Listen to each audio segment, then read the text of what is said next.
Thank you, Elaine. Okay, all right. All right, cool. Yeah, thank you. Thank you for the introduction, and hi, everyone.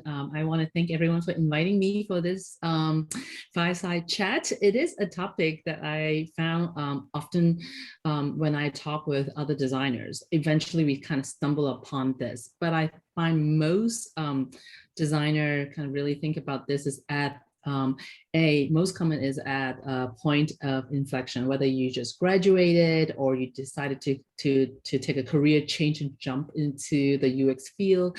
This is kind of like the next round of questions. So I look forward to have a great chat with the group.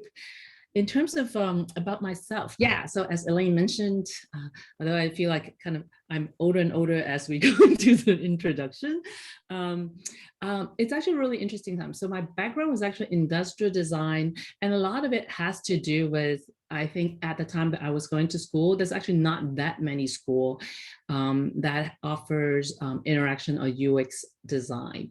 In fact, back then, the term almost like barely get coined. So, you know, D School didn't really have a name at that point from Stanford. And then also human computer interaction is like the closest to what we are all now doing in our thinking about UX design. So in my era, a lot of people do come in from different disciplines. For me, I knew really kind of from early on, you know, even as young as a kid, that I like to figure out how things kind of put together and how people use it. And at the time, it was closest discipline was product design, designing physical objects that people can use. But even when I was at school, I remember my thesis was actually about a handheld unit, one that we customized for kids to bring to school. It's a giant flat screen, and you use a stylus, and you can download all the books into it, and you can write on it. Consider that was like 1996. Maybe even before some of you were born. That was actually kind of constant. You may think, well, that sounds like iPad. But I was very interested in how things, how people use an experience or something that I designed and changed their life. So that kind of really set off the tone.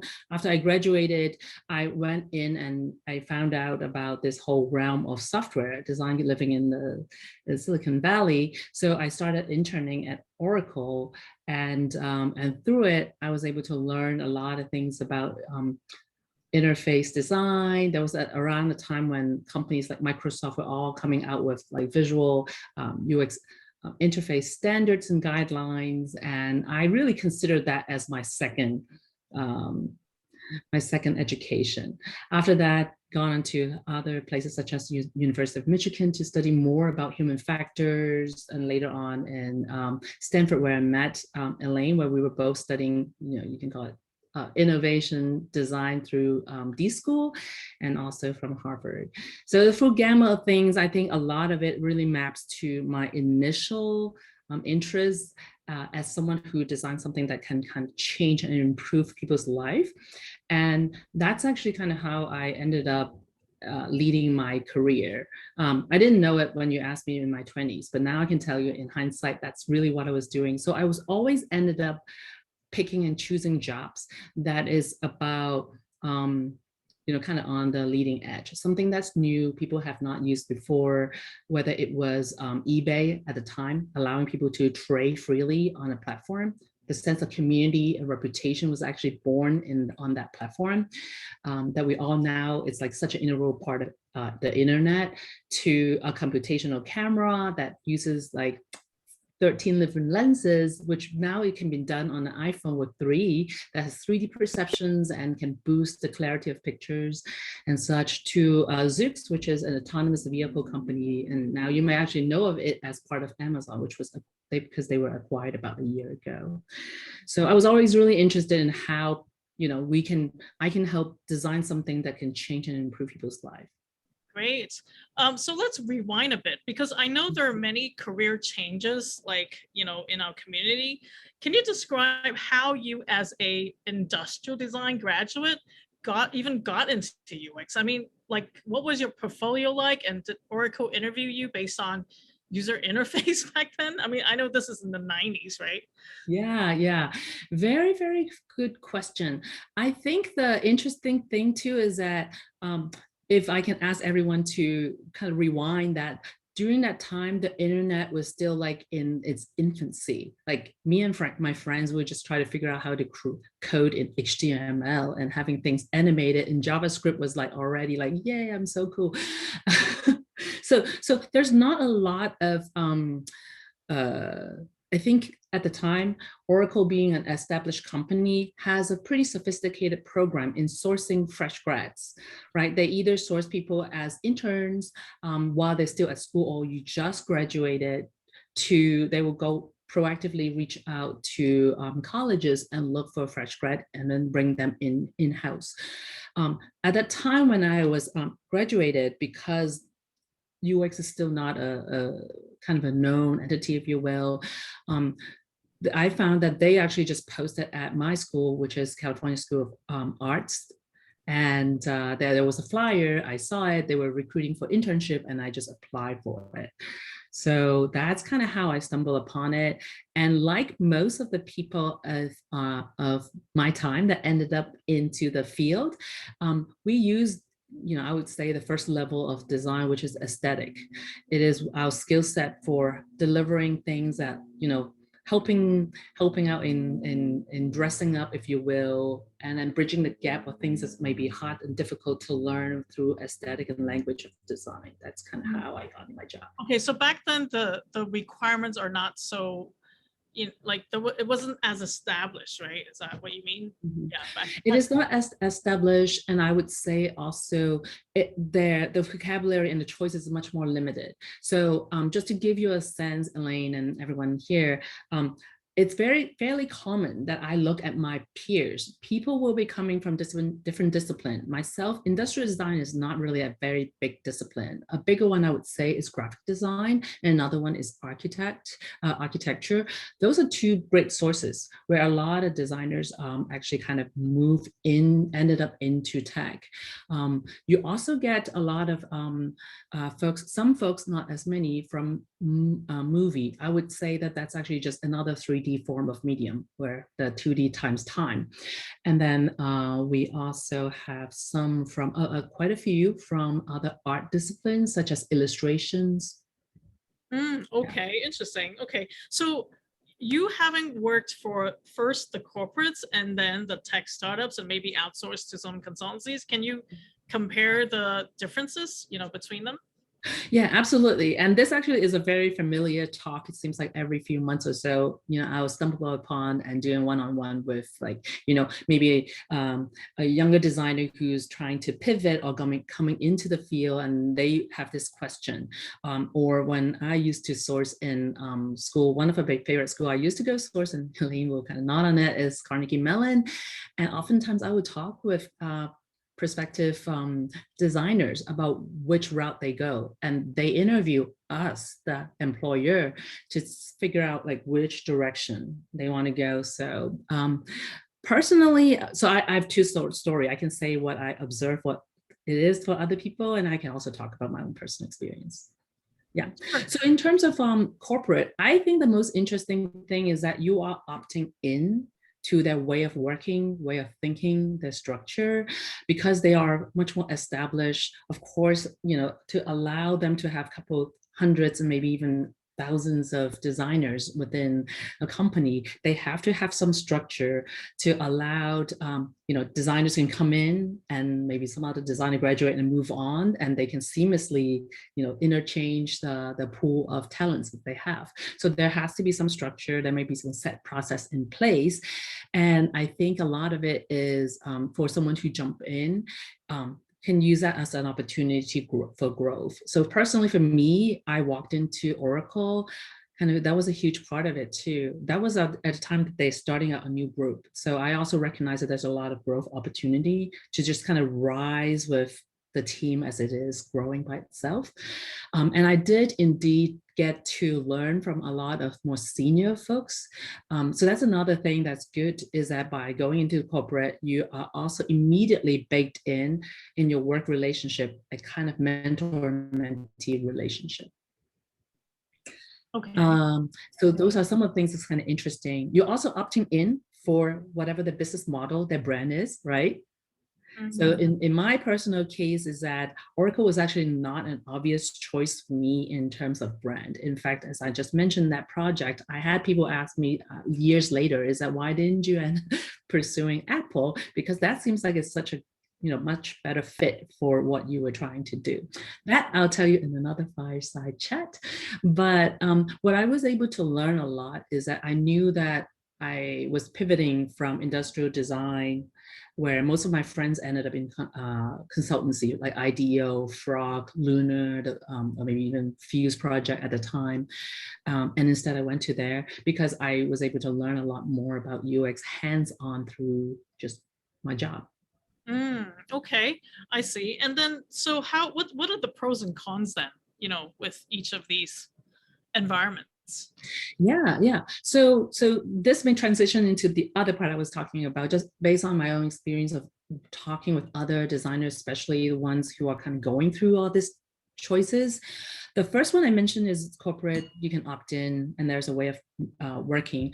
A very comparable one, it's also like such, is consultancy. So depending on the size we're talking about, but most consultancy have, upwards of, let's say, if they have 10 or more designers within the group, there has to be some process where they can no longer just hire a bunch of rock star and each have their own process and talk to their clients, because sometimes, people kind of move on, or they need to rotate and load balance the project. So the client experience has to be seamless. So they have to put some structure in place, right?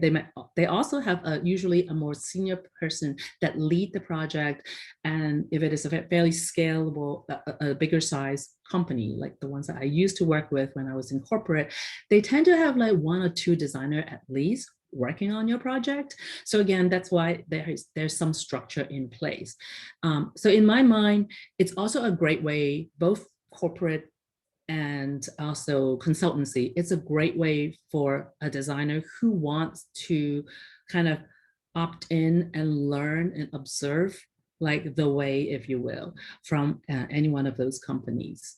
The difference between corporate and consultancy in my mind, a huge part of it is your portfolio size. So Elaine, I'm going to ask you too, because of your past experience and engagement with many companies as a consultant, the life cycle, in consultancy and the volumes of work that just go through is just quite different. Yeah, I guess in consultancy, you get to work with very, very different industries and very different clients in a very short period of time. So in a way, I feel like it's like acting. You can be in cybersecurity like on one end, and then you can be in baby products on one end, and then you can be like completely different, like smart building on another end. But I guess in corporate, there's much more depth. Like you take the baby like from beginning to end, right? And follow through like until it's born, basically. Yeah. But consultancy doesn't follow through until like the end, I guess. Yeah, that's definitely another point. So I think the volume and the variety is one. The other is, maybe we can talk about that. So for me, in the corporate world, a typical project can, in everybody's mind, can be as fast as like 6 to 8 months, but in reality, it could be 2 to 3 years. Now, Elaine, you can tell me how long usually is a project in the consultant world? A few months, like maybe 3 months. Exactly, yeah. Exactly. Yeah, so if I can, and Elaine, you earlier used an analogy of actor first, like picking on different screenplay. I think about a lot of our work, it's like, you're starting off as a performer and joining bands. So you're just running a lot of gigs. You have tons of opportunity to practice, but you are living in kind of this umbrella of like, oh, there's a band and I can kind of go in and play like just one part. I can be a drummer. I don't need to worry about my look at the beginning. I can kind of work on it as I go, and I kind of look at my peer and figure that out in a consultancy. Versus I think at the at the corporate, it's more about, you joining a band, or maybe in this case, an orchestra, but you play a role, but it's the set place. You play the same thing, and it just, it's a symphony, so they have a season, and you play. It's much more kind of rigor, and the timeline can be longer. So you have more time to immerse and understand the dynamic. You might feel more sink or swim when you're in the consultant world, but you do walk away with potentially many more pieces to choose from in your portfolio. So I think that's the main difference. And you get to like play with different players too. Like there's no reorg, there's just new projects, versus in the corporate world, they might reorg you into working something else, but it doesn't happen as frequently. Yeah, so in the corporate world, do you get to work on, do you get to rotate, or do you work on one product for a very long time? I mean, yeah, I think in the modern world, it kind of depends on the company. So I think so I'm going to start with the typical. I think in most typical kind of brick and mortar company, you usually stay in an area. It also kind of depends on the company size, right? You tend to stay in an area, and then the individual, sometimes the designer may ask after they've done a certain area for a while, they either opted for upwards mobility, meaning a promotion, or they say, hey, I want to do something analogous, completely different. Can I switch out? I really like that group. Those people look like fun. So that's one way as a designer you can ask for it. In another case, I think managers and leaders tend to probably keep talents in a place where, well, it's like they're more like farmers, right? So if they put the seed and the seed its seedling is growing, it's not their natural inclination to like uproot it and move it elsewhere, unless they see a need. That's what I would say. Yeah. Okay, yeah. We have a question from Crystal. Mm-hmm. For junior designers or career changes, which environment do you think is more suitable to work in? Great. So I think I want to quickly check in with you, Elaine, before we answer Crystal's question. That's a great question, by the way. And that is, should we also talk about the startup life? Yes, please. We should talk about that, because I feel like that will be the whole, like the trinity. Okay, the comparison. We should talk about 3 options, and then we can come back to Crystal's question. Sure. All right, cool. Yeah, so the last one is startup. So startup is kind of a different beast. I don't know, maybe people can also quickly chat on the chat show too, like how many people are interested in startup, currently working on startup. I think that will be good to know. Yeah, so startup is, the tendency is usually they have a couple of unique character, I would say. Personally, I'll tell you now, is that ultimately I do find my personality and my interests kind of gravitate towards that, and that's where I end up staying in my later part of my career until now. So startups tend to be smaller, of course, and therefore resources is spread more thin. So we were talking about having a band earlier. That means that you have to play the drum, and then you have to, that the next thing you know, you could be pulled to do a backup singing, because you're not prepped and you have to do it. So you have to really be quick to think on your toes, but there are a lot more opportunities. So all of a sudden you get to do things that you didn't even think you need to do. So there's a bit of a challenge, and I think personally is exhilarating, is very fun. A lot of opportunities of exposure and lots of opportunity to level up. But the flip side of that is also a lot of stress about, failure. And to me, that's kind of, a personal take on what you think you like or dislike. I think startup, another element that's really unique too, is that a lot of times startup usually form where there's a core group. And the core group has their own kind of, this collective has their way of thinking, closely kind of circulated around the vision of the founder or the CEO, whoever, if the founder happened to be the CEO. So you are therefore and I use these words a lot, opting in, opting out. So you are opting into that kind of culture and tribal mentality. So finding that right startup for you and having a good fit, it's much more important than when you have a, the corporate or the consultancy where they have a structure and a way. Because if you follow the rules, if you will, then, you navigate by. Versus the other one, you can see the friction really hit really hard quickly if there's not even a good vision and personality fit. In terms of startup, another thing that's interesting too is that we talked about the tribal culture. They might have a way of doing things, and a lot of times for startup, depending on the group, whether their previous experience, how much experience they have working with a designer, that can directly impact your own experience as a designer. Now, what do I mean is that, let's say I'm going into a startup, it's founded by a bunch of really seasoned and experienced folks. They have always worked with designers. They have built product a certain way. So how they expect you to do may be exactly limited by, how their past experience. So that could actually lead things sometimes to kind of challenging spot. I think, Elaine, you can probably speak to that. A good example I can think of is that in the Silicon Valley, there's a lot of, if you're working on enterprise product, a lot of times it's still that people who work in that field in the past haven't had the experience to work very collaboratively and early upfront with designers. A combination of because of history, because of lack of designer back in the days, or just culturally, like engineers just build everything and then they put lipstick on the pig afterwards. We actually have that term for designers. I would describe that my early job was kind of like that. People built the product, they just pull in a designer at the 11th hour and say, can you put icons everywhere, change the CSS for me and make it pretty up, right? That's their experience. So coming in, knowing how to interact with them could be challenging.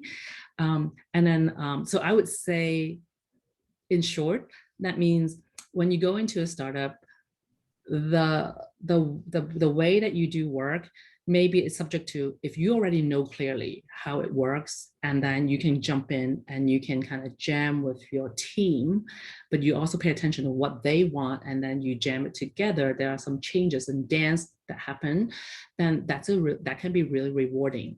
On the other hand, so now I'm transitioning to answering Crystal's question, and that is how it really kind of depends you as a designer who are looking out for changes, whether you are a junior designer or I think another comment by Daniel earlier about a senior person who making a senior career changer, is that it all depends on what you're looking for.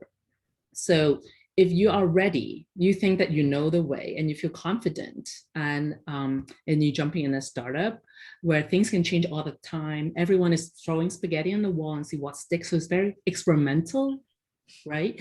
Then that's your cup of tea. But on the other hand, if you feel like you wanted to have that structure of a design organization, you wanted to be able to follow a little bit and observe, not that you needed to be told what to do, but more so that you just wanted to, have that hands-on experience, but observe and then build that mentoring and mentee relationship. You can also just go in and critique, compare notes, what they do, how they do things versus what I learn, and then come on something, then move on and grow into something that you feel like is a better version of yourself. Then I think corporate and consultant can be really, really good for you. So to me, that was the bigger two forks. So are you saying that maybe having a bit of experience before going to a tech startup where you already learned the ropes of UX so that you can jam on the same level with the decision makers, like the CEO and CTO, is a better route than going as the reason why I'm asking this question is because I find a lot of, I think 70% of the market right now are junior designers or career changers. So if they want to get into the big companies, it's sometimes harder. Like if they just went to a 3-month boot camp and landing a Facebook job, it's kind of like, a little bit far-fetched. That's why a lot of them would go to a tech startup, or smaller companies to start with, right? Mm-hmm. But the other end of the issue is they usually don't have a mentor. Like they're usually the single designer in that group. So what's your advice to that? Right. I think that's a really, really good question that you point out. And that was the next thing I was going to say too, is that opting into the UX the startup and be the UX team of one can be, it's not for everyone. So Elaine, your comment about whether a junior person should start off, like where should they start? It really kind of depends. I actually have met people in the past where they are just so focused, they invested so much time into understanding UX design work that even though they pivoted from like an MIS degree program and they're able to learn and grow really quickly. I would say it's interesting to be team of one. What do you think of it? By the way, maybe I'll share that with Daniel and then you can post it later on. I was thinking of O'Reilly has an interesting book by Leah Burley, and which is titled UX Team of One. You may want to read about that because it talks about her experience, but she was a principal at a consultancy later on. So that will give you a sense of kind of what that journey might feel like. I would say then, if based on what Elaine was talking about, going back to the other choice of corporate versus consultancy, where they both provide some kind of structure for you as a designer to grow, then I think consultancy is actually not a bad thing, because consultancy, a lot of times they already have a tier program. They need to utilize their staff in such a way so that someone may be starting off with a very strong on maybe visual and graphic side, they can just go in and just do that. And then they have somebody else doing the interaction design work, or someone who's coming from like animation and movies, they can do that. And you can, in that structure, kind of slowly branch out and grow, learning more skills and therefore kind of moving up. And that also, another nice thing about consultancy is that then you actually have a body of product, a body of portfolio, so that you can bring it to either corporate or startup later on. Then you can take away, and the turnaround time, like Elaine was saying, a lot of times what the consultancy asks designer to do is, hey, I need you to come up with 3 different designs, or maybe even more, like 10. And you got a week, and we're going to do a presentation next week. And they might even ask multiple designers to do that. And then basically it's like a design competition, right? So because of that, you naturally already force yourself to come up with the body of work is kind of constantly going up. You get a lot of chance to practice. So their working method already baked in that. So yeah. Oh, maybe I just want to dig deeper. Like usually in a tech startup, it's like the UX team of one, right? So the one designer does like from research to interaction design, wireframes, like user testing, visual design, everything, right? Can you explain to the audience, like in a consultancy or in a corporate, like how many roles would that be? Yeah. Exactly. And and a lot of times what me and my peers would talk about this as like the generalist versus the specialist. So in the corporate, you will see, and also in the consultancy world too, you will see more specialists being valued. And then in the startup world, I guess the closest term that they use is full stack, whether you're full stack or not. A lot of times, I would say the earlier the startup is, the more they wanted someone who can be that generalist and full stack person.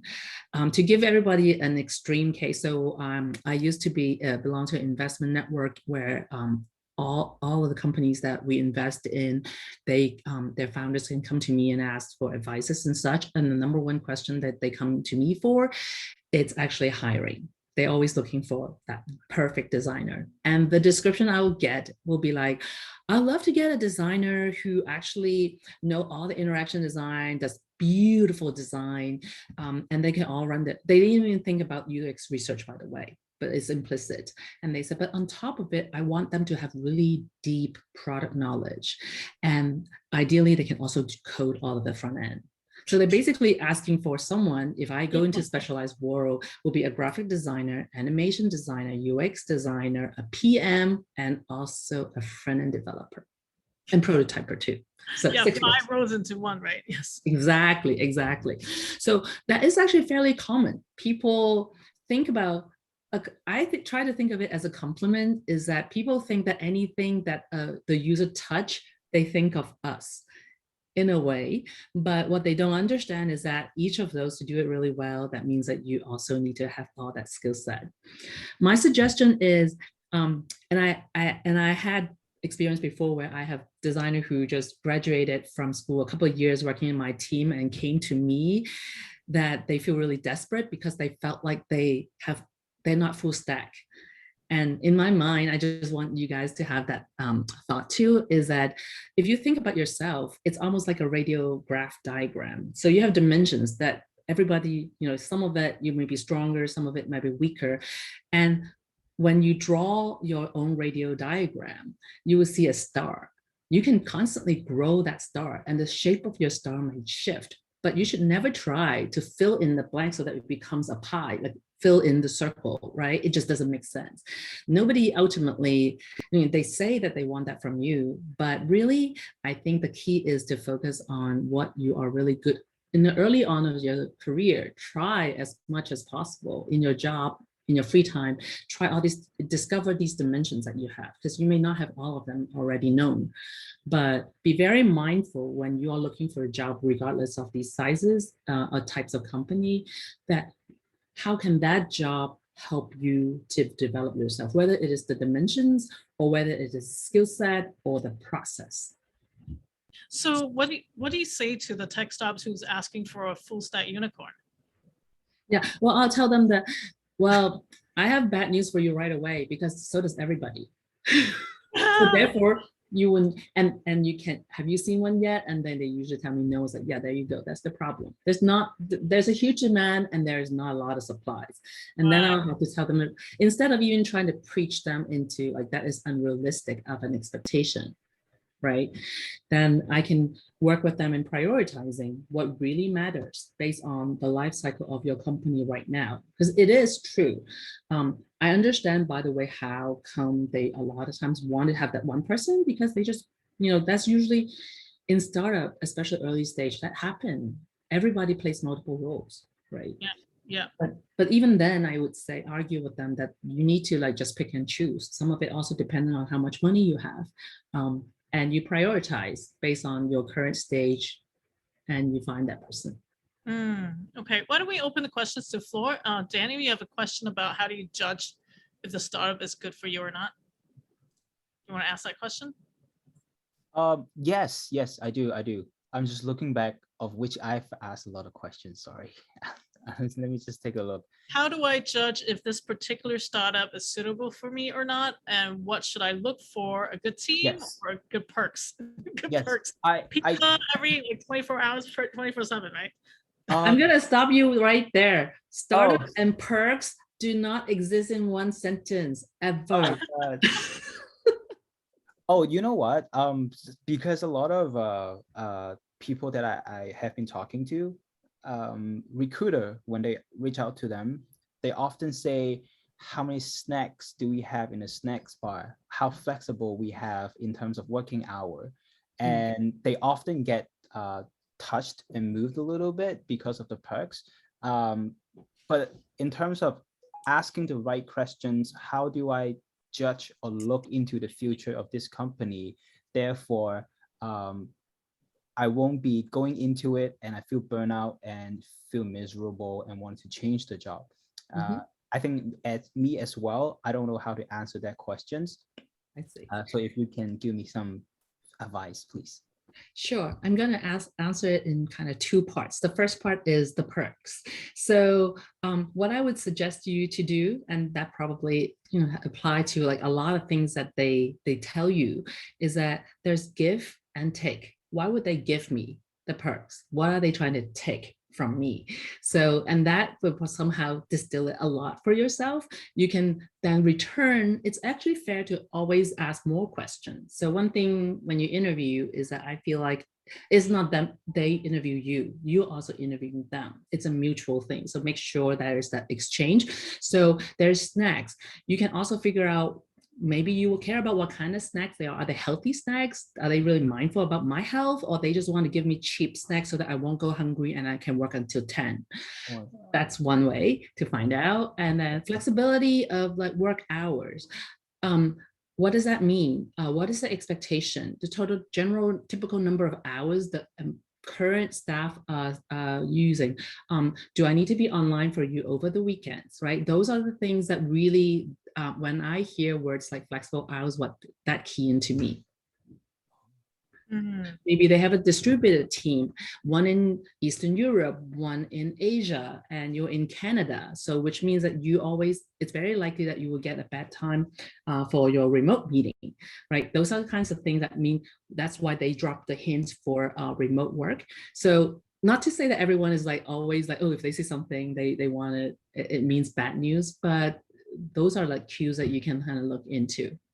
Oh, maybe you can give an example. For example, when you joined Light or Zoox, like how did you choose those startups, right, you know, to get into?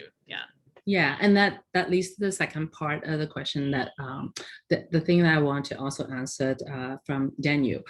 I think a lot of it really comes down to knowing what you want to pursue. So before you even start, I think that you should answer that question to yourself. So it's much more meta, or kind of to your, like what do I want to accomplish? I'll give you an example, and then maybe I'll also use myself. So a person that I actually, a designer that I met, I ended up hiring her.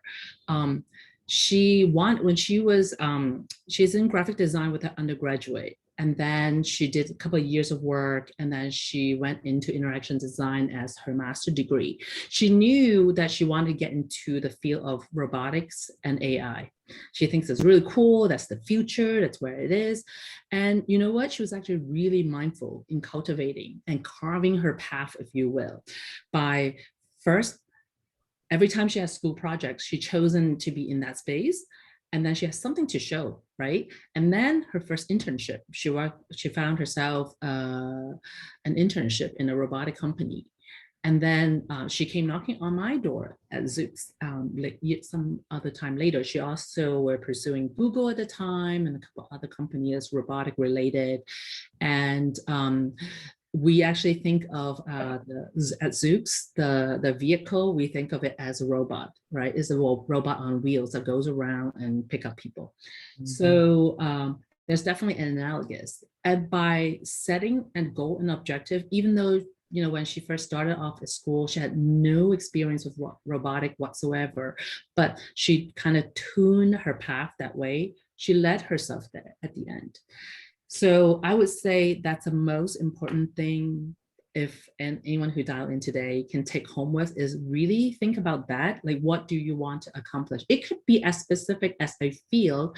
It could be like knowledge you just wanted to learn, but don't fall prey into a situation where you're only looking at whatever option that land in front of you or you can find right now and try to fit yourself in there. I've seen in my career too often that even the most talented designer ended up in a corner where they were really unhappy because they just pick up the next job without thinking too hard.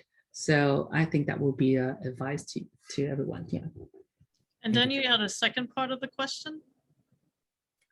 Second part of the questions really just wanted to ask, as a junior to mid-level designer, how do we defend our UX value in the team? To give you an example, I was a sole designer in the team with a lot of account managers, sales people, and a big team of programmers. And so I guess the result is I'm like a hand, a small gear, whatever they tell me, and I do it. So can you also give everybody some advice that how do we defend this value and bring the true value of UX to the table? Yeah. And by the way, Daniel, that's not a challenge that's only limited to junior or mid-level person. I deal with that every day.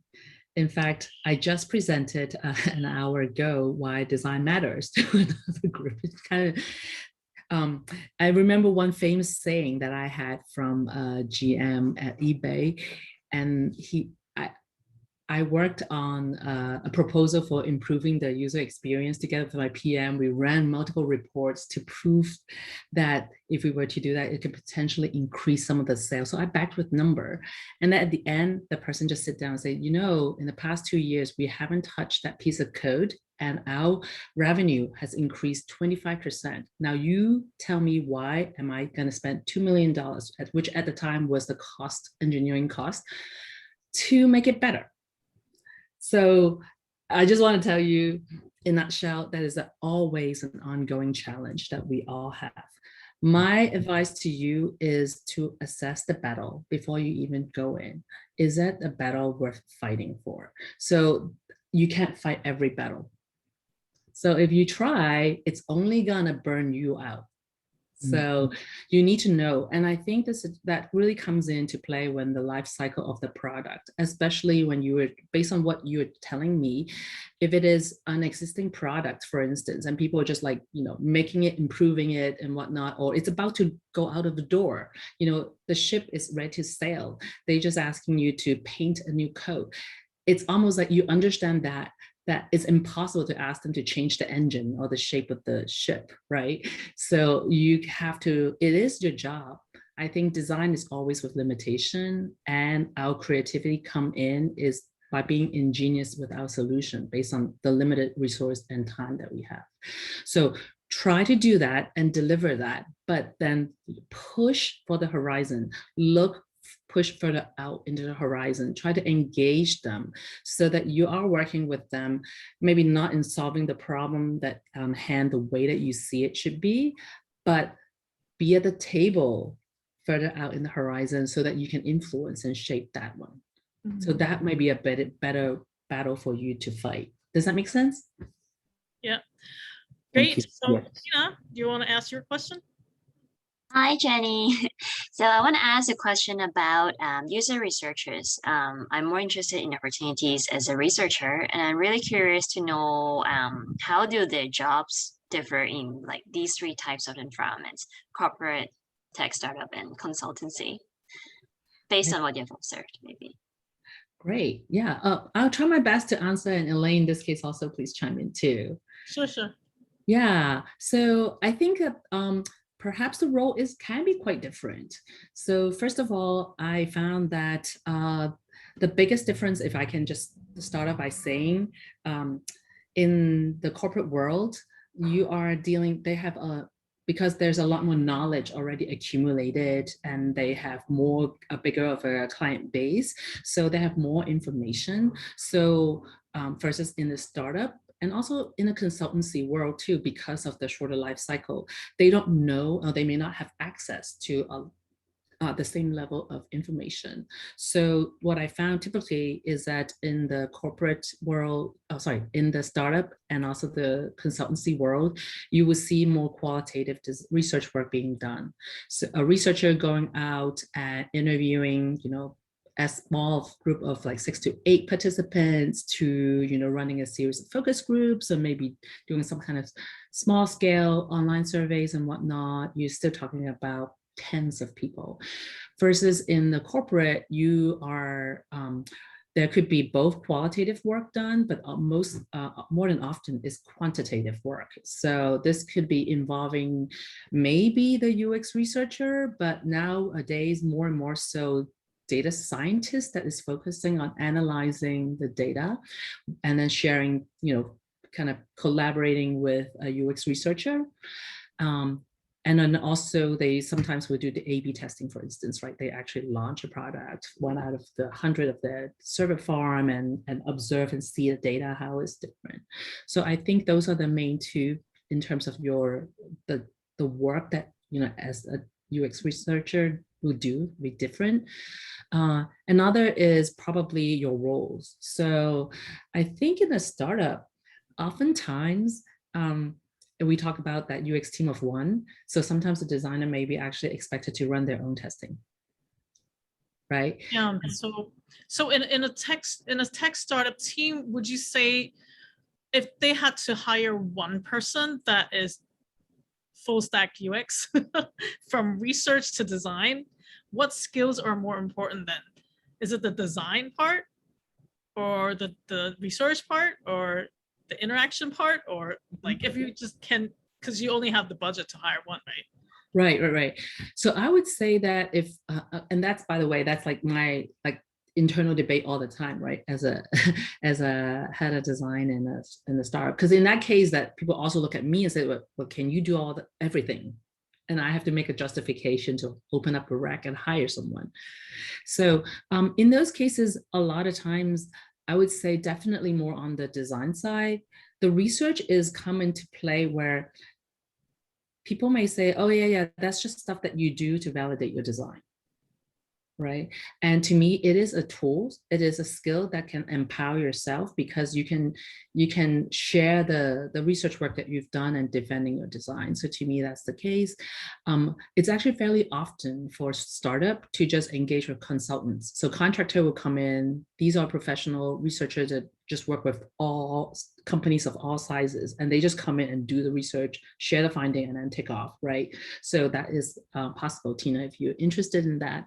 Whereas in corporate and in consultants, I think they are more specialized. So you just get team up with the designer and you do the work. In the corporate world, the most interesting thing is that it can run a full gamma of you being able to collaborate and ideate together with the designers and then your extended team, PM and developer. Or in some extreme cases, researchers are only asked to run the study, share the findings, and not even make any recommendations for design. So yeah, I know it sounded odd, but that exists too. Okay, thank you so much. I guess one of the reasons for that question is also because there's a lot of career changers, right?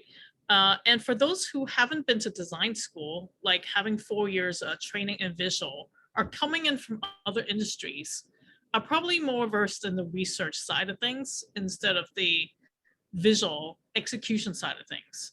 So in that situation, is it even good for them to get into a tech startup route? That is a good question. I think it can be challenging, but it's possible. So, and by the way, I think that usually the biggest two stream, if I can share with, and again, Elaine, you can chime in, and people also in the audience can chime in. I found that most amount of designers that kind of pivoted into the UX world usually are coming from, like the research side, anthropology, and maybe even more on the liberal arts side that kind of like observe how things work, or maybe MBA, right? Understanding how business work. And then they bring in that kind of rationality of design. So the left brain aspect of UX. And then another huge discipline is from the art world. So people with art background, design background, it's more visual front, they may come in and wanted to do UX work as well. So I think that it's possible, but the hard thing is you will have to, if you want to be that UX team of one and you have researching background, then I would say that you still need to have to figure out a way to articulate your recommendation and such in kind of a high level design, and so that you can work with your team, maybe someone in the engineering side who's also kind of interested in aesthetic, and then you can kind of collaborate with that person. Great. Okay. How about Cynthia? Do you want to ask your question? Cynthia? Do we have you here? Okay, maybe I'll ask for you. Being a pioneer in UX, Jannie, do you feel that most of your time was convincing your colleagues that your work mattered?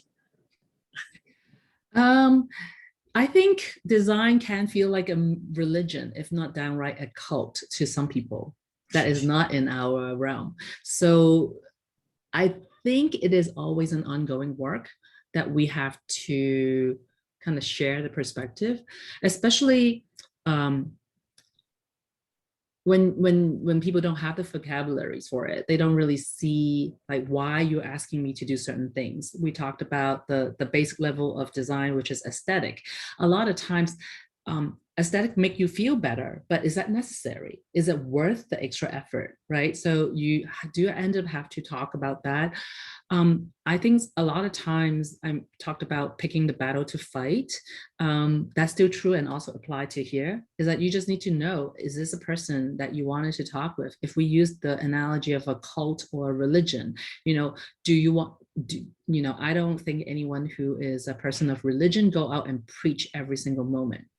Right, you find the right time to do that, so not to kind of burn yourself. So that's one. The other also is that I think having kind of a lot of times what I do is that I will try to find a good example as like what I call a hero experience, a hero app or a hero product that I'll bring to the table and share with that team or the leaders and say, hey, what do you think about this? And the reason why, and we dissect it, we do a case study, why that is so successful, why you love it so much.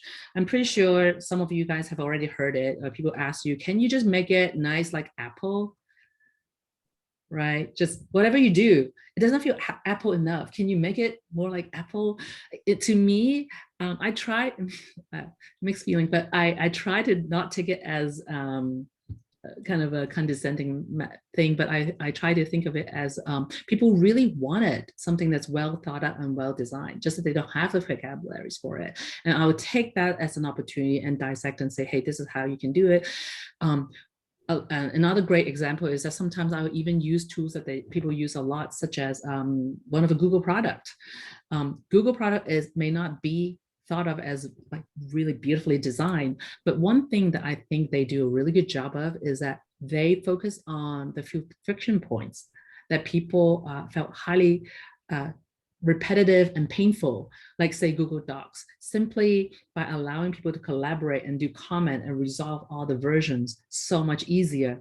It just completely changed everyone to collaborate in a document.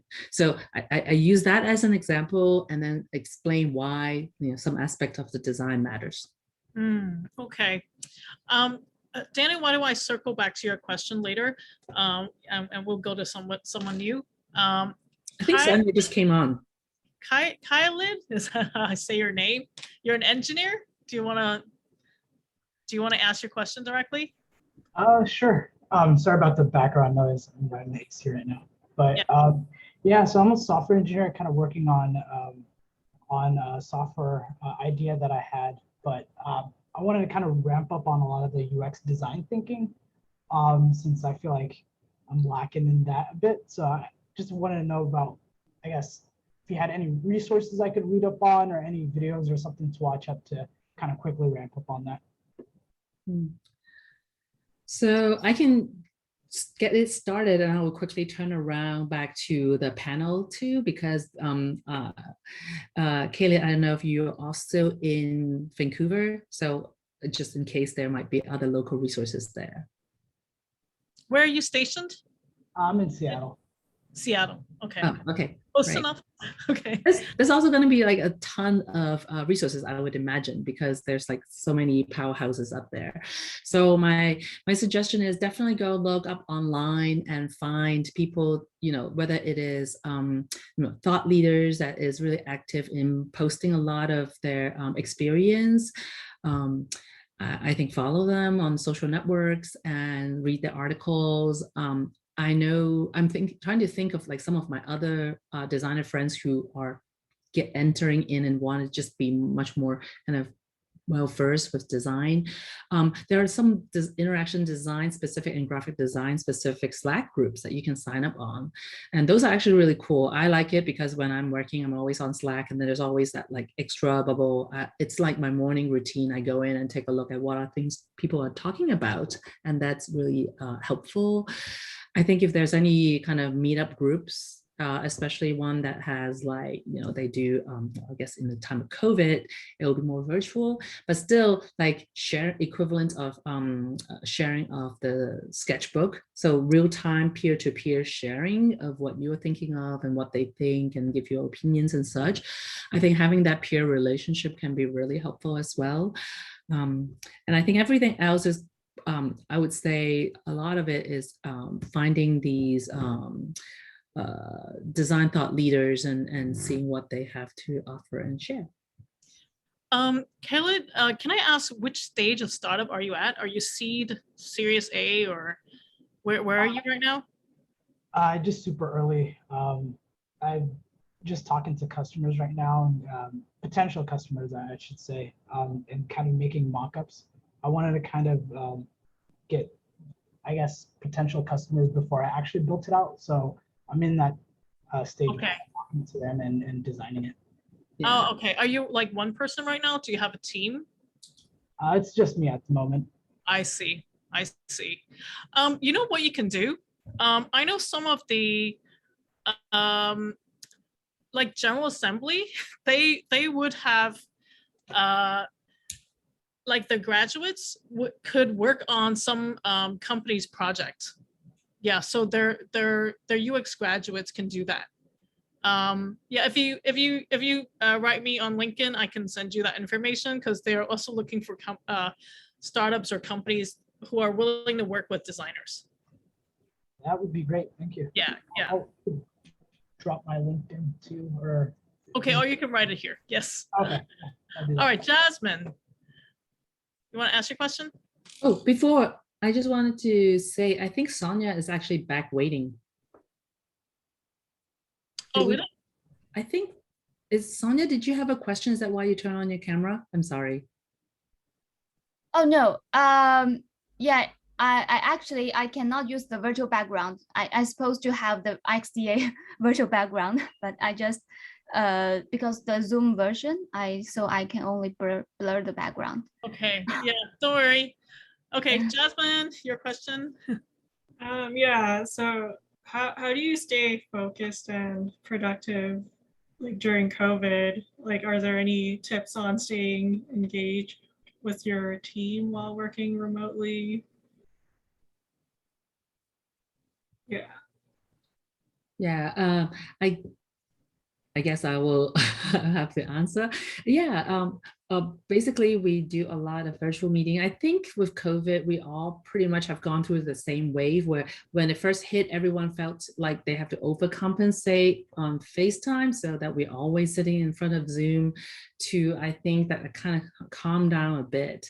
So I think Zoom and Slack is my go-to, but I also noticed that some of my friends, we also do other experiences where we all get to do it in real life, but we can kind of share on the screen. So it felt a little bit more kind of more than just just always sitting and looking at the boxes and talking to other faces. So it include things like we had done like whiskey tasting, so everyone get a little kit, and then we it was actually hosted events, so we tried that. There was also cooking we tried before that actually was kind of cool. We make cookies together from like the Google chef, so it's like they have a really good chocolate chips cookie, and we all made it. It was good. Yeah. So it's just, I don't know, Elaine, you probably have a handful of that experience too, in terms of engaging folks all over the world. Yeah, I think sometimes trust is built first offline, and then if that is good and you move it online, it's usually good. But I think don't estimate the need for bonding, right? I mean, I always tell even my students to always open the camera, like don't shut your camera, because when somebody is just talking to you and they're facing a blank screen, there's no trust there. Like you can't build trust when they can't even see your face, right? Yeah. So I think managing that is important. So any more questions, or we'll circle back to Daniel's question? I have a second question. Okay. So if we're in a corporate or consultancy that has like more specific or divided roles, is it easy to get exposure to like these different roles and switch between them if we want? Yeah, I think, well, I'll take it first, and then Elaine, you can go from there. I think it's definitely possible, and a lot of it kind of depends on the organization. I think that, of course, the more kind of similar the two roles is, and your ability to demonstrate to the team lead that you have what it takes to do some things, you can make that switch. But a lot of times too, what happened is that it may not be just a hard switch. It may be just going to your lead and saying that, hey, I'm really interested in this area. Can I shadow someone? You know, I have actually people who work in my team before where they were a researcher and who wanted to get into design. And I didn't know that they were actually kind of working with the other designer and coming up with their own. So it's almost like a passion project. And then she came to me after the fact to present to me and show me that how she wanted to, you know, kind of take on that role. So together we actually talk about it. We came up with a plan. So she gets to like I said, tag team in terms of more like shadowing another designer, and then eventually we can kind of also help her out with career development in terms of training and such. So she was able to kind of explore before she made that complete move. Okay. How about Crystal? So I have a question. I just want to know, how do you know if you're compatible with your design team or manager? Because I think in my experience, I've been to interviews where the team seems friendly, and it's just normal routine of interviews, and people seem normal. And then I ended up going to that job, but then very shortly I realized that it isn't for me. So I don't really want to go into that kind of same problem again. So how do you know early stage before getting into the company, how do you know if you're compatible with the design team or the manager? Yeah. Well, I think the TLDR is that you never really know, right? It's always a gamble, and maybe the fact is, I think the stats is about 10%, just so you guys know. So 10% of the time, this is like corporate number that I'm pulling from my past, is that about 10%, it could be plus or minus, of folks that actually really don't work out in a position after they attempt it. It could be because of the person, or it could be the group dynamic. So note that and feel comfortable that's in the background. What I would say is that a lot of times personally, when I interview with someone, whether I'm interviewing for a job or I'm interviewing for someone to come join my team, is that I think it's best to ask for opportunities to simulate, if you will, to kind of like try it out, so that you get a feel for it. So in the past, I have done it maybe like a fictitious exercise where I will have a PM, a developer, and myself in the room, and we come up with like something that we have to ideate, and I'll invite this designer to kind of have an ideation session together, for example. So I know that you are interviewing a company and not everyone is maybe open to that. So, and what I would suggest you to think of is that imagine some challenging situation you've been in, and just ask them, like, how would they, maybe ask the interviewer with some challenging situation, or try to narrow it down and ask them, like, if they have examples that they can share with you, how did they deal with it? Would they do it differently and whatnot? And that's hopefully will be a good tell sign. Yeah. Great. That sounds like a dating it's like a dating process, Maybe check your horoscopes. I don't know. I would say that it is maybe even more so. Think about how much time you spent with a person you're dating versus how much time you're spending on the job, right? Yeah. Okay, Emma, you want to ask your question? Oh, yeah. Hi. My question is like, what is more important when you find a job? The project you are like more interested in, or a company with a big name? like which one can better help you to build your career path. Yeah, and Emma, I just wanted to know too, is that what to you, is there any, like, is any of these kind of stand out more? A company with big name. Okay, yeah, I think some of it also kind of depends on your current career situation. So I can really empathize and understand where you're coming from. A big name, it's a point of validation, because other company, your future employer, can look at that and say, aha, even though I may not know Emma, but I know Apple, Google, whatever, you know, that blank, right? That company. So to me, that's important. But at the same time too, but if I change that though, what if you're pursuing consultancy or startup, right? In those cases where nobody, you can always assume nobody know what you're working on, right? And so to me, I think the name thing is a consideration. So you may want to come back to it later on and say, hey, if I have multiple options, which one is more like I should take on, that may come into play. But first and foremost is also what the company is doing and what they can offer you as a learning opportunity. And is that what you want to, is that kind of map to that overall goal you have I talked about earlier? That if you think that it does add onto it, then go for it. The backside is also like, of course, there's other aspect that you care about. There's people, you know, do you like the people that you work with? Who's your boss? Your boss is probably one of the most important person that you should court with, as we were talking about earlier. And then the other is their business. Is their business model really a legitimate one, a viable one?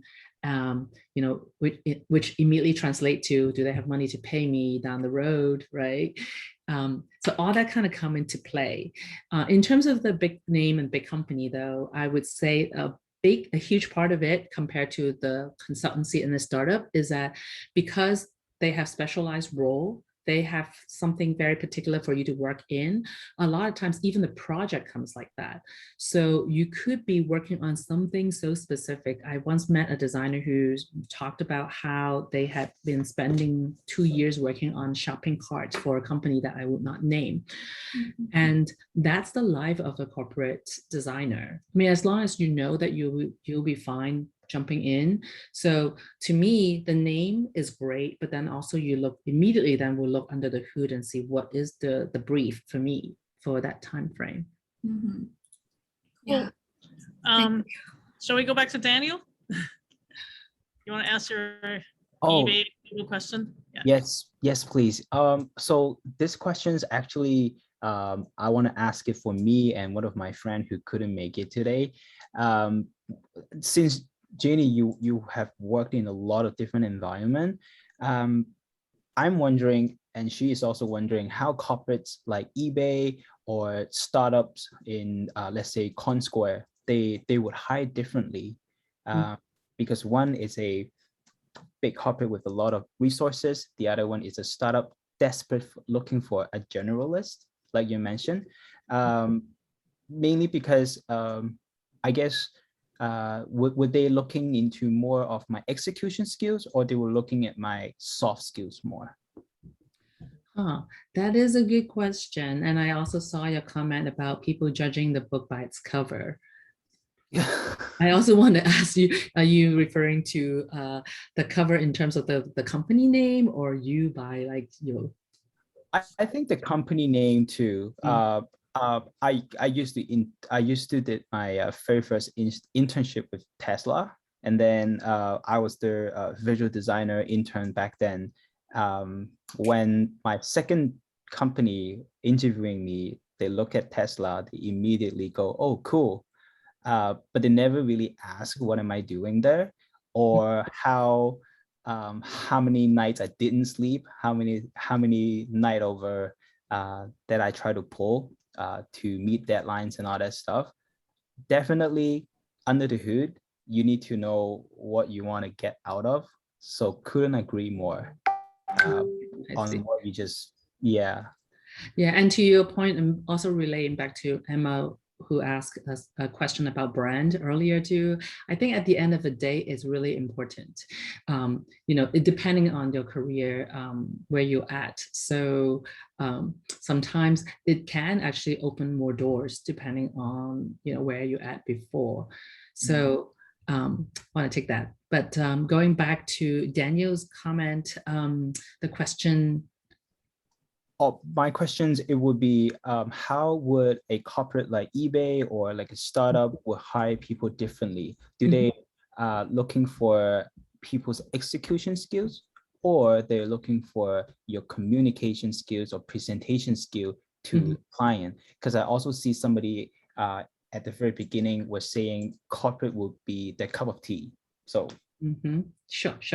I'm going to try to answer, but note that it might be heavily biased towards the culture of the Silicon Valley, because I also got a sense through this conversation subtly that it seems like the corporate in Canada might be very different than like what I think of the corporate here. So in terms of overall, I think at the end of the day, they both are looking for people who have proven track records, right? If you are someone who have proven track records, they can say, oh, you ship a product. Actually, working on design that shipped is a bullet point in a lot of job description, because some companies actually don't even want to talk with someone who only have student portfolio, right? So I just wanted to bring out that. So that's definitely one line that, you know, if that's what you need to cross, but everyone has to get started somewhere. So we will answer that later on, but that's definitely one. I feel like that is what I would challenge anyone who say, oh, no, we're only interested, like, we're not interested in someone who's jaded and done work before. No, like that. So you should know that that's always there. But I found that in at least the corporate world that I've been living in, they actually are much more interested in the long-term fostering and growing of talent. They understand that if they acquire someone, the uptick cost, they actually quantify. They know how expensive it is, because they put in, like, they have to assign a manager and other senior staff to guide you, to help you. They physically have to buy things for you, you know, and then education, you know, they may throw in additional training opportunities. So there's cost associated with bringing in a junior designer, but they will, because they know that that person ultimately will stay with them like those years and will pay off. So I think that is a much more different situation than in a startup where they're sinking and swimming. They're not looking for someone they can teach, right? So to me, that's the biggest difference, is that given that both wanted people with experience, but I found that at least in my area, more established company are open to have the junior person. Also in the consultancy, sometimes they want the fresh perspective.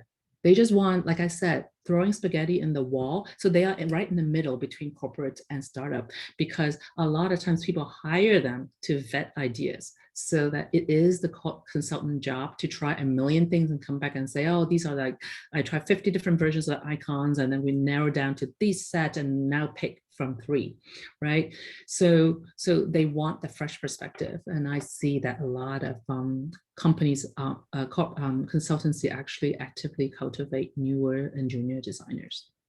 Oh, that's okay. Thank you so much. If I may ask a little follow-up questions, how do I or other people stand out from the crowd when I'm in the interview, to show them that even though I'm a fresh grad from boot camps or university, but I do have the passion that I can grow with the company? What would you like to hear from these people? I see. That's a great question. I would say, by the way, Daniel, if you're already interviewing, you already passed through a whole bunch of hoops. The first green light happen is when they see your portfolio and say, do I even see this person taking on this job? Or would I let someone else train them? No. So first of all, so going back to your question, I would suggest everyone is that think about the portfolio. So make sure that your portfolio actually speaks to, the employer. And then, yes, if you make it to the table and then you're interviewing, I think recognizing that what you don't know, don't feel like you have to don't have to sign up and say that you know everything when you clearly not, right? Because you're just starting off. So have that humility, but go ahead, be confident and tell them that what you aspire to become. And you are learning, you want to grow, like, okay, going back that example I talked about earlier, I want to become a robot designer and I want to learn more about AI. I study all these classes, show them, back them up with like what you have done so far, to back up that you are putting your effort into what you're trying to accomplish and why you earn a seat at the table, and tell them, but you will continue. The willingness to learn through the job and apply it. Maybe show them example of how you learn something and you were able to apply it, turn it into a design in your portfolio. That will prove it to them that, yeah, I'm willing to do that and I will be able to do that. Thank you so much. How about like career changers or junior designers just getting into the industry? They may have just done a 3-month boot camp. You know, what is your suggestion? And which of these 3 like environments should they start off with? Yeah, well, that's a really long question. I try to answer the second part later because it's a hard one. Maybe I'll answer that one first. Which area should they jump in first? It really kind of depends on the person and which field are they jumping into, right? If they are an architect and then wanted to become a UX designer versus when they used to be on a accounting or a business side of things and decided to a program manager, decided to be a designer, it could be very, very different. But the first part, and that is how do they get started? I think the project, so what you can show in the portfolio really matters. I'm sorry, it sounded so superficial and I keep going back to the portfolio, but as we all know, a picture worth 1,000 words. People make so much judgment call as a hiring manager by flipping through your portfolio. Right? The portfolio already speaks to me who you are. If you write a novel capturing everything you did with your user validation, your persona, great. I know that you know your skills, but don't lose me. I also need to see you can deliver the design really quickly. Like for instance, like show me the design and then lightly talk about like the background research work that you've done, for example, that's helpful.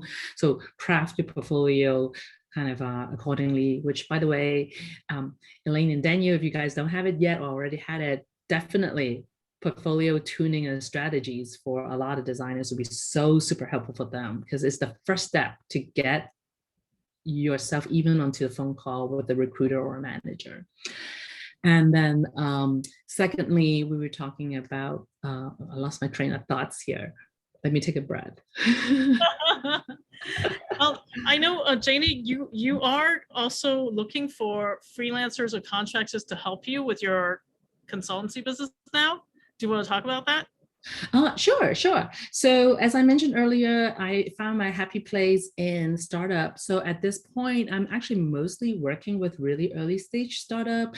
And I'm kind of like that one person, because the interesting thing is that a lot of times at that early stage of a startup, and maybe Kelly can also chime in, you need design help, but only during that window for that particular, whatever thing that you need, whether it is, oh my God, I need to raise funding. Can you help me take a look at my pitch deck and make it really speaks to folks, to like, oh my God, I finally had these ideas. I put together a prototype and showed it to a bunch of people. They really didn't get it. Oh my God, I don't know how to make it work now, right? To, I already have a product already, I tested it all out, but I really need to make it look professional. So, or maybe I need to have a website. I don't even have a website. I need to have a presence. People need to be able to read about us.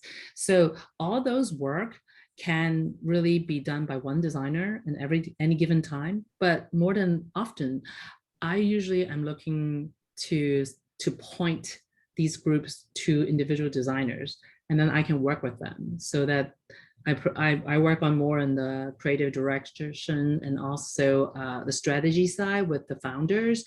But then I can work with the designer to also provide them framework, kind of like that mentor-mentee, kind of like in that corporate and consultant situation where I can kind of provide framework and structure for the designer to try things out.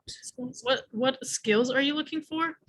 Yeah, right now, immediately, I think there's a couple of different works that I see, either someone who is on the visual design side, especially if they have digital design skills and willingness, either have experience or willing to learn what it takes to design something for mobile interfaces and web interfaces. Someone, of course, always when you have more experience, the better, right? If you actually coded something before, if you've did it, all that. But working knowledge is a plus, but if not, willingness and understanding that they have to learn a ton and willing to do that and follow the lead, I think that will be really important. Secondly, will be any kind of visual designer and maybe animation designer. So these could be working on more specific components in different pages. Iconography, branding, loading animation, that kind of stuff. That's another bunch of work. And then last but not least, on like presentations and storytelling. Elaine can probably kind of speak to that. That's so important when you go into to talk to investors. So how many years of working experience are you looking for, or is a fresh grad okay? I would say it kind of really depending on their background. Of course, if you have like 1 to 2 years of relevant experiences, like a dream, more, even better. But I think if they have training in a relevant field, then I'll be open to talk to them. Okay. What kind of industries like would these projects be? Is there a specific industry you're looking for? Right now, I'm still kind of limiting my engagement to not as many companies, and they are more in the consumer side. Okay, yeah. Great. Maybe do you want to leave your either LinkedIn or email so people can contact you? Yeah, I think LinkedIn is definitely the best, and I think Daniel has all the information too, if you want to go ahead and share that. Okay. Thank awesome. you. Any more questions from everyone? We're almost an hour and a half now. Maybe people have to go to dinner on the West Coast. And Jannie has to eat. Any more questions? Daniel, you want to say something? I was gonna say, if you guys have any questions and then you don't have enough time to answer it, feel free to drop us a comment on our social media channel. We can definitely get that to Jannie or answer it through the post. Very, very last important thing is group photo. So before we go, I would like to invite everybody to turn on your camera and then let me take a group photo because it's been a while and I miss everybody. Will it be okay? So turn on your camera if you can, and then I will say like countdown like 5. We'll take a group photo before we go. Thank you so much, everybody. Thanks, everyone. All right, so I'm gonna count down to 5, 5, 4, 3, 2, 1. Pose. Thanks. Thank you. I hope I don't look crazy. No Thanks, everyone. Thanks, everyone. Thanks, Jannie. You're welcome. Sharing. Okay, bye, guys. Bye. Bye. Thanks. Have a good night.